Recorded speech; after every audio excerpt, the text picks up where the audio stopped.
Good morning बच्चों। आज हम पाठ 8 काव्यखंड का कन्यादान कवि ऋतुराज है काव्यांश भाग 1 का अध्ययन करेंगे। इस काव्यखंड में कन्यादान जो कविता का नाम है, कविता में माँ ने अपने बेटी के विवाह के अवसर पर जो शिक्षा दी है, जो आदर्श का पालन करने के लिए कहा है, वो आदर्श इस पाठ में भिन्न है। समाज में स्त्रियों के आचरण में जो मानक बनाए गए हैं, उन पर आदर्श का जो चढ़ा हुआ है वो अलग से किया गया है।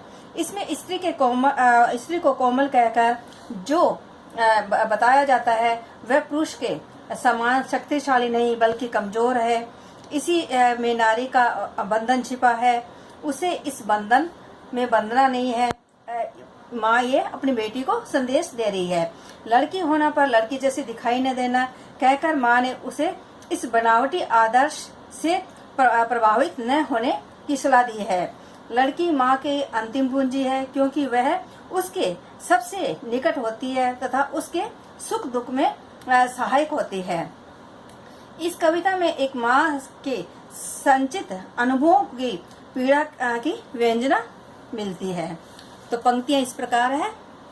कितना प्रामाणिक था उसका दुख लड़की का दान में देते वक्त, जैसे वह उसकी अंतिम पूंजी हो।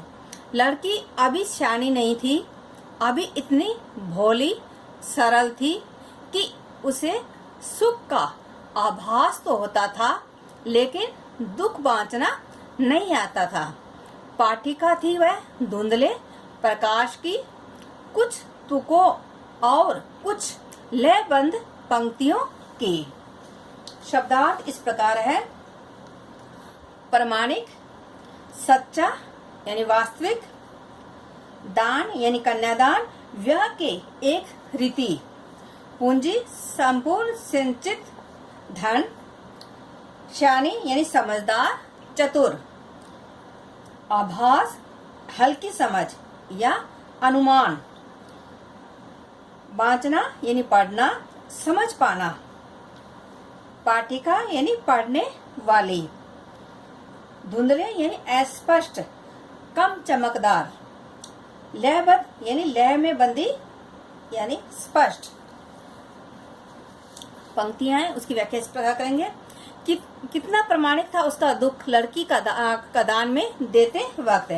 कवि है वो माँ की जो वास्तविक स्थिति है वो बताता है। कन्यादान में के समय लड़की की माँ का दुख केवल दिखावा नहीं था, उसका दुख वास्तविक था।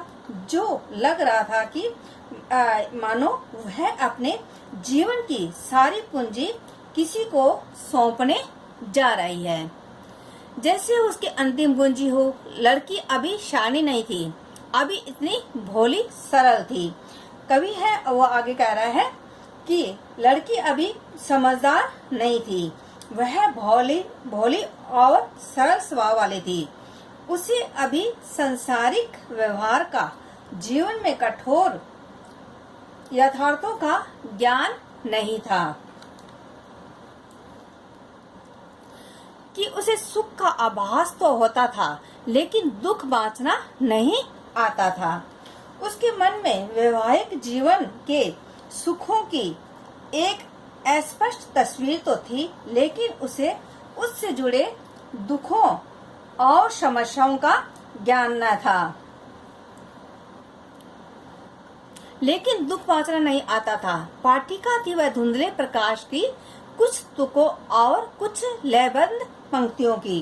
कवि आगे कह रहा है कि लड़की कम आयु की भोले स्वभाव के कारण आगामी जीवन उसके लिए धुंधले प्रकाश में पढ़ी जाने वाली कविता के समान थी, जिसमें तुक और लय में बंधी सुखद पंक्तियां ही वह पढ़ पा रही थी। उसे अभी जीवन में सुखमय पक्ष का ही अनुभव हो पाया था। शादी के बाद में जो समस्याएं आती है लड़की के सामने, उन समस्याओं के बारे में अभी बच्ची को ध्यान नहीं था। काव्य सौंदर्य इस प्रकार है इनका।